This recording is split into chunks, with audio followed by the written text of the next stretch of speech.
চিত্রনায়িকা শবনম বুবলির পর এবার পুলিশের দ্বারস্থ হয়েছেন ঢালিউড কুইন অপু বিশ্বাস। তার অভিযোগ, অরুচিকর মিথ্যা বানোয়াট ও ভিত্তিহীন তথ্য প্রচার।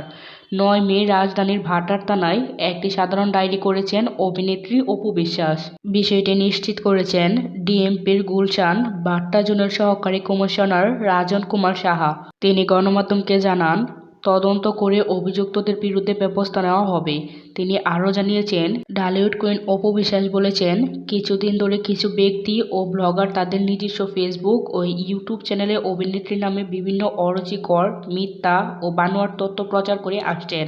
এমন অবস্থায় ঢালিউড কুইন অপু বিশ্বাস মনে করেন, বিষয়টি নিয়ে সাধারণ ডায়েরি করে রাখার প্রয়োজন মনে করেই আইনের দ্বারস্থ হয়েছেন।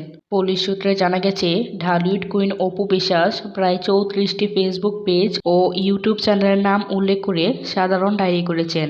এর আগে 24 এপ্রিল একই ধরনের অভিযোগে একই থানায় জিডি করেন শবনম বুবলি।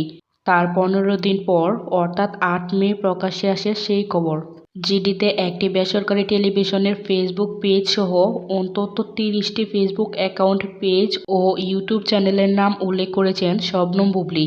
সম্প্রতি ঢালিউড সুপারস্টার শাকিব খানের পারিবারিক একটি সূত্রের নাম প্রকাশ না করার শর্তে সংবাদ মাধ্যমে দাবি করেন, ঢালিউড কিং খানের প্রাক্তন 2 স্ত্রী অপু বিশ্বাস ও শবনম বুবলি নাকি শাকিব খানের সম্পর্কে সংবাদ মাধ্যমে বিভ্রান্তিকর কথাবার্তা বলেন।